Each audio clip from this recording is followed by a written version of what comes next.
नमस्कार, मैं बलकेश मीना आज आप सबके लिए हमारी हिंदी पाठ्य पुस्तक बसंत भाग 1 का नया पाठ लोकगीत लेके आई हूँ। लोकगीत पाठ के लेखक भगवत शरण उपाध्याय जी हैं। ये जो पाठ है वो एक निबंध है। निबंध आप समझते हैं क्या होता है।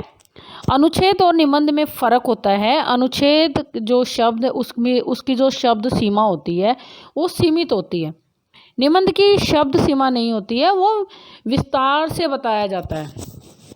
अर्थात अनुच्छेद एक लघु रूप होता है और निबंध एक विस्तृत रूप होता है। ये मैंने आपको जब अनुच्छेद का वीडियो भेजा था तब भी मैंने आपको समझा दिया था। तो चलिए आज हमारा निबंध है लोकगीत। लोकगीत क्या है पहले हम जान लेते हैं। लोकगीत होता है जो लोगों में प्रचलित गीत है ना।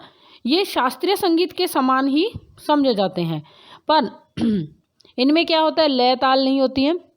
दूसरा, आपने देखा होगा कि अभी ये शादी का जो सीज़न चल रहा है, इसके अंदर आप अगर ध्यान दें तो आप देखते हैं कि शादी में महिलाएं इकट्ठा होकर कुछ गीत गाती हैं, है ना। तो वो होते हैं लोकगीत। जैसे शहरों में अगर कोई शादी है, कोई पार्टी है, जन्मदिन का है, जन्म दिवस है, तो उस पर क्या होता है, हम डीजे म्यूजिक सिस्टम लगाते हैं। पर गाँव में ऐसा नहीं होता। वहाँ पर क्या कहते हैं, ढोलक ले लिया या मंजीरा ले लिया या फिर तालियाँ, ऐसे ही वो वहाँ के लोग इकट्ठा होकर अपनी खुशियाँ बांटते हैं और गीत गाते हैं। वही गीत क्या कहलाते हैं, लोकगीत। तो चलिए ज़रा हम लोकगीतों के बारे में पढ़ लेते हैं। इस पाठ को पढ़ते हैं। इस पाठ को पढ़ने से पहले आप ध्यान रखें कि आपको अपनी पाठ्य पुस्तक भी साथ में रखनी है। तो चलिए शुरू करते हैं। लोकगीत अपनी लोच यानी अपनी लोच का मतलब होता है बिल्कुल सॉफ्ट, है ना, ताजगी और लोकप्रियता में शास्त्रीय संगीत से भिन्न है। लोकगीत सीधे जनता के संगीत हैं। घर, गांव और नगर की जनता के गीत हैं। इनके लिए साधना की ज़रूरत नहीं होती है, मतलब कि इनका अभ्यास करने की ज़रूरत नहीं है, कोई प्रैक्टिस नहीं करनी है। त्योहारों और विशेष अवसरों पर ये गाए जाते हैं। सदा से ये गाए जाते रहे हैं और इनके रचने वाले भी अधिकतर गांव के लोग ही हैं। इनकी कोई रचना नहीं करता है। कौन करता है, गांव के लोग ही करते हैं इनकी रचना। स्त्रियों ने भी इनकी रचना में विशेष भाग लिया है। ये गीत बाजों की मदद के बिना ही साधारण ढोलक, झांझ, करताल, बांसुरी आदि की मदद से गाए जाते। बाजे यानी म्यूजिक सिस्टम। एक समय था जब शास्त्रीय संगीत के सामने इनको है समझा जाता था, यानी तुच्छ, छोटा समझा जाता था। अभी हाल तक इनकी बड़ी उपेक्षा की जाती थी। इनको कोई खास नहीं समझा जाता, इनको नेगलेक्ट किया जाता था। पर इधर साधारण जनता की और जो लोगों की नज़र फिरी है, तो साहित्य और कला के क्षेत्र में परिवर्तन हुआ है। अनेक लोगों ने विविध बोलियों के लोक साहित्य और लोकगीतों के संग्रह पर कमर बांधी है और इस प्रकार के अनेक संग्रह अब तक प्रकाशित भी हो गए हैं। अर्थात अब क्या है, लोकगीत सिर्फ गांव तक ही सीमित नहीं है, उन्हें भी फिल्मों में, सीरियल में, टीवी पर दर्शाया जाता है, लोगों के बीच में लाया जाता है ना। लोकगीतों के कई प्रकार हैं। इनका एक प्रकार तो बड़ा ही ओजस्वी और सजीव है। यह इस देश के आदिवासियों का संगीत है। मध्य प्रदेश, दक्कन, छोटा नागपुर में गोंडखांड, ओराम मुंडा, भील, संथाल आदि फैले हुए, जिनमें आज भी जीवन नियमों की जकड़ में बंध ना सका और निर्दर्द लहराता है। इनके गीत और नाच अधिकतर साथ साथ और बड़े बड़े दलों में गाए और नाचे जाते हैं। क्या होता है, इनके जो गीत हैं उनके लिए बहुत सारे लोग इकट्ठे होते हैं और बड़े बड़े दल यानी ग्रुप बनाते हैं और फिर ये गीत वहाँ गाए जाते हैं और लोग इन गीतों के साथ साथ नाचते हैं। 20-20, 30-30 आदमियों और औरतों के दल एक साथ या एक दूसरे के जवाब में गाते हैं। अर्थात एक कंपटीशन सा होता है। दिशाएं गूंज उठती हैं, चारों ओर उनके ये गीत गूंज उठते हैं। पहाड़ियों के अपने अपने गीत हैं, पहाड़ी क्षेत्र के अपने अपने गीत हैं। उनके अपने अपने भिन्न रूप होते हुए भी अशास्त्रीय होने के कारण उनमें अपनी एक समान भूमि है।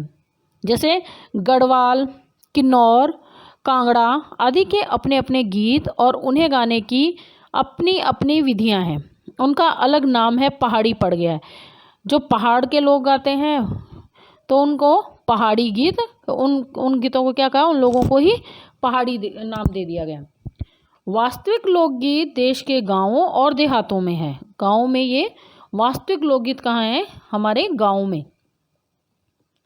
इनका संबंध देहात की जनता से है। बड़ी जान होती है इनमें। चैता, कजरी, बारामासा, सावन आदि मिर्ज़ापुर, बनारस, उत्तर प्रदेश के पूर्वी और बिहार के पश्चिमी जिलों में गाए जाते हैं। ये गानों के नाम है चैता, कजरी, बारामासा, सावन, है ना। और ये कहाँ का है? मिर्ज़ापुर, बनारस, उत्तर प्रदेश के पूर्वी और बिहार के पश्चिम जिलों में ये गाए जाते हैं।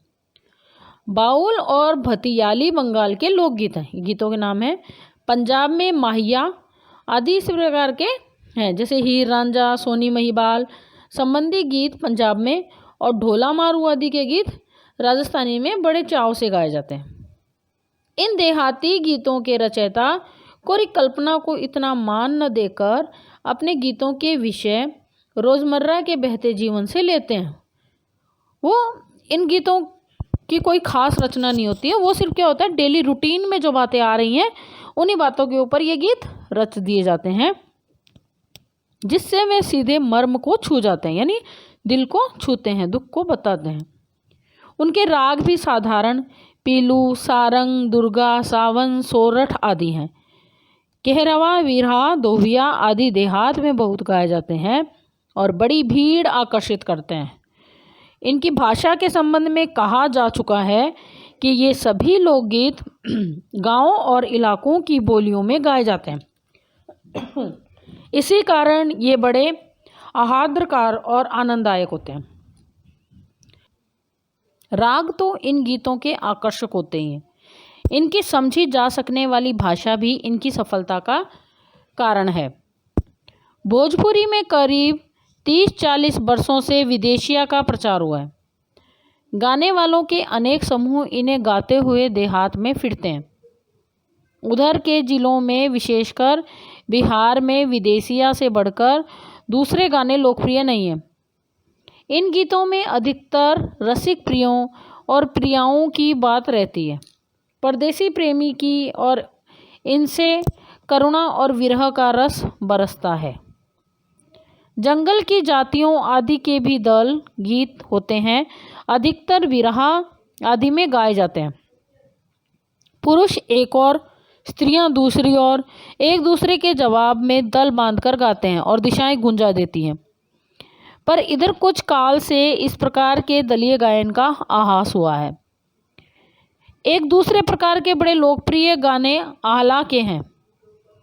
अधिकतर ये बुंदेलखंडी में गाए जाते हैं। आरंभ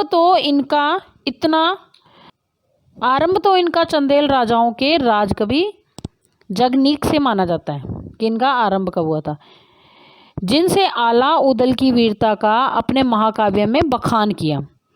पर निश्चय ही उनके छंद को लेकर जनबोली में उसके विषय को दूसरे देहाती कवियों ने समय समय पर अपने गीतों में उतारा, और ये गीत हमारे गाँव में आज भी बहुत प्रेम से गाए जाते हैं। इन्हें गाने वाले गांव-गांव ढोलक लिए गाते फिरते हैं। इसी की सीमा पर उन गीतों का भी स्थान है जिन्हें नट रस्सियों पर खेल करते हुए गाते हैं। नट रस्सी क्या होता है? जो खेल दिखाते हैं, सड़क पर खेल दिखाते हैं ना, एक रस्सी बांधते हैं और उस पर चलते हैं। अधिकतर ये गद्य पदात्मक हैं और इनके अपने बोल हैं। अनंत संख्या अपने देश में स्त्रियों के गीतों की है, मतलब स्त्रियों के गीत ज़्यादा हैं तो ये गीत भी लोकगीत, पर अधिकतर इन्हें औरतें गाती हैं। इन्हें सिरस्ती भी अधिकतर वही हैं। वैसे मर्द रचने वालों या गाने वालों की कमी नहीं है, पर इन गीतों का संबंध विशेषतः स्त्रियों से है। इस दृष्टि से भारत इस दिशा में सभी देशों से भिन्न है, क्योंकि संसार के अन्य देशों में स्त्रियों के अपने गीत मर्दों या जनगीतों से अलग हैं और भिन्न नहीं है, मिले जुले। मर्द कौन होते? पुरुष, है ना, स्त्री औरतें। त्योहारों पर नदियों में नहाते समय के लिए, नहाने जाते समय राह में, यानी जब नहाने जा रहे हैं तो रास्ते में, विवाह यानी शादी में, मटकोड़ में, ज्योन्योर में जो जेनु पहन जाता है, संबंधियों के लिए प्रेमयुक्त गाली के, जन्म आदि सभी अवसरों के अलग अलग गीत होते हैं। जो स्त्रियां गाती हैं। इन अवसरों पर कुछ आज ही नहीं, बड़े प्राचीन काल से भी गाती रही हैं। आज से नहीं, बहुत समय से इनको गाती आ रही हैं। महाकवि कालिदास आदि ने भी अपने ग्रंथ में उनके गीतों का हवाला दिया है। सोहर, बानी, सेहरा आदि उनके अनंत गानों में से कुछ हैं। वैसे तो 12 मासे पुरुषों के साथ नारियां भी गाती हैं। एक विशेष बात यह है कि नारियों के गाने साधारणतः अकेले नहीं गाए जाते, दल बांधकर गाए जाते हैं। उनके कंठ एक साथ फूटते हैं, मतलब एक साथ गाती हैं। यद्यपि अधिकतर उनमें मेल नहीं होता, फिर भी त्योहारों और शुभ अवसरों पर वे बहुत ही भले लगते हैं। गांवों और नगरों में गायिकाएं भी होती हैं जो विवाह, जन्म आदि के अवसरों पर गाने के लिए बुला ली जाती हैं। सभी ऋतुओं में स्त्रियां उल्सित होकर दल बांधकर गाती हैं, पर होली, बरसात की कजरी आदि तो उनकी अपनी चीज़ है जो सुनते ही बनती है। पूरब की बोलियों में अधिकतर मैथिली, कोकिल, विद्यापति के गीत गाए जाते हैं, पर सारे देश के कश्मीर से कन्याकुमारी, केरल तक और काठियावाड़, गुजरात, राजस्थान से ओडिशा, आंध्र तक अपने अपने विद्यापति हैं। विद्यापति मतलब कि अपने अपने गीतों के कुछ विशेष हैं। स्त्रियां ढोलक की मदद से गाती हैं। अधिकतर उनके गाने के साथ नाच का भी पुट होता है, मतलब वो गाती भी हैं और उसके साथ वो ताल बनाकर नाचते भी हैं। गुजरात का एक प्रकार का दलीय गायन गरबा है, जिसे विशेष विधि से घेरे में घूम घूम कर औरतें गाती हैं। जैसे गरबा होता है ना, उसे सब औरतें जो अब आप देखेंगे गाँव में किस तरह से गाते हैं। आजकल तो म्यूजिक सिस्टम लगाते हैं ना, गाँव में नहीं होता ऐसा, वहाँ पे औरतें गाती हैं, फिर वो दल बनाकर, ग्रुप बनाकर डांस करते हैं। साथ ही लकड़ियाँ भी बजाती रहती हैं, डांडिया, जो बाजे का काम करती हैं। इसमें नाच गान साथ चलते हैं। वस्तुतः ये नाच ही है, सभी प्रांतों में ये लोकप्रिय ही हो चला है। इसी प्रकार होली के अवसर पर ब्रज में रसिया चलता है, जिसमें दल के दल लोग गाते हैं, स्त्रियां विशेष तौर पर। गाँव के गीतों के वास्तव में अनंत प्रकार हैं। जीवन जहाँ इठला इठला कर लहराता है, वहाँ भला आनंद के स्रोतों की कमी हो सकती है। उद्दाम जीवन के ही वहाँ के अनंत संख्यक गाने प्रतीक हैं। तो इसमें लोकगीत बताए गए हैं कि हर क्षेत्र का अपना एक विशेष लोकगीत होता है, जो विशेष त्योहारों पर, विशेष अवसरों पर गाए जाते हैं। ठीक है बच्चों, तो आपको इस पाठ को पढ़ना है और अच्छे से समझना है। और यह पाठ एक निबंध है, तो आपको निबंध का भी इसके साथ साथ अभ्यास करना है। तो चलिए, मैं बल्केश मीना अब आपसे विदा लेती हूँ। धन्यवाद।